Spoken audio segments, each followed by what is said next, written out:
rewrite that over there. 5/3 x to the 2/3. What should I write? 5, 3 times x. It's like the cube root. Oh, whoa. Sorry, I wrote that too big. Cube root of x squared, right? Why is 5/3 out? Why isn't it outside? Well, why? It's not a negative number, not a negative exponent. So. That's what I thought it was just 5 and then the cube root of 5. If I rewrite x to the 2/3, what is it?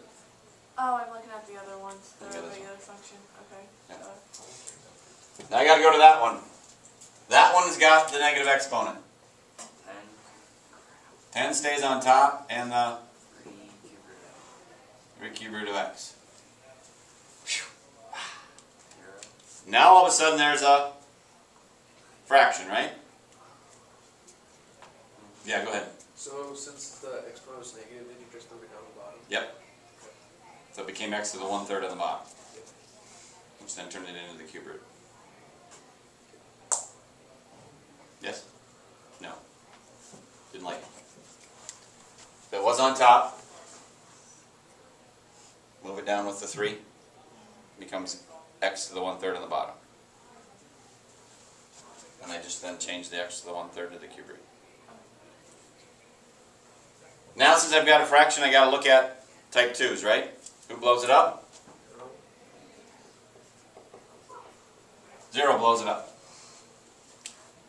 Then I got to look at the zeros, right? Here's where life gets fun. I love this. So, move it over and I really have that, right? It's 2 fractions. Don't freak. 2 over. What do? Cross multiply. Cross multiply. So, this guy times that guy. This guy's really on the top, right? Easier by dividing by 5/3. Eventually you can actually get rid of the That's 3. easy. Yeah, because you just that's way easier. The 3's, well, it's fine. You can do whatever you want. You're going to end up having to... You still got to get rid of this guy on the bottom, okay? If you want to get rid of the 3's now, that's fine. And then you could get rid of it'd be 2. And make that get rid of that and turn that into a 2. I'm okay with that. Just don't screw it up when you do it. Cube root times a cube root. Insides times insides and outside times outside. So it's really the cube root of x cubed, which equals 2. Well, the cube root of x cubed is x, so I got at x equal 2.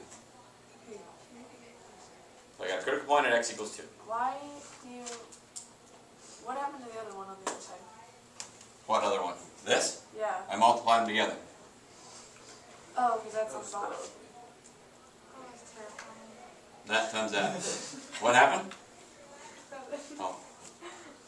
Why is that on the bottom? Why is it on the bottom? Because it's a negative exponent. Alright. Man, you got to the hard one yet. Ribbed it. The IP. We're not done.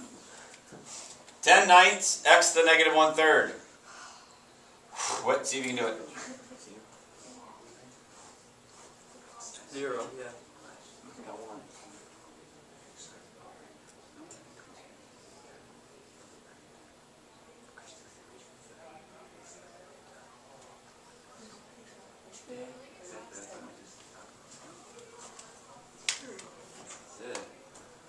Well, there's now a bunch of fractions. So we got to have type 2's. There is one at 0. x equals 0. Now I got to set this thing equal to 0, don't I? Well, that really means then if I move one over the other side, I got that, right? Then Kevin, what would you like to do to make it easier? Oh, this one's not. This one's not? It does, but Can I get rid of the 9's? yeah. Can I get rid of the 10's? Yeah. Got negative 1, right? Yeah. If I rewrite it, here's what we got. Negative 1 over the cube root of x equals 1 over the cube root of x to the 4th. Legal to flip both sides? Can I flip both sides? Is that legal? Or do you just want to cross multiply? Is it? Let's just cross multiply. How's that? No, there's a negative one on. I'm just trying to decide what Kevin doesn't want me to do. It's going to get interesting. Believe me, it's not. It's a far cry from being easy. How do I get rid of a cube root? Cube it? If I can cube both sides, does the negative stay around? Yes. Yes. So this is the opposite of x to the 4th equals x. What should I do to solve that?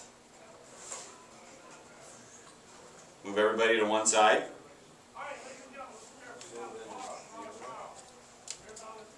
Zero equals x to the 4th plus x. Take an X. You take an x out, right? You can factor it. X times x cubed plus 1. What gets you negative 1? Well, you get a 0, right? Yeah. And x cubed plus 1 being 0 is negative 1, right? So I get a 0 and a negative 1.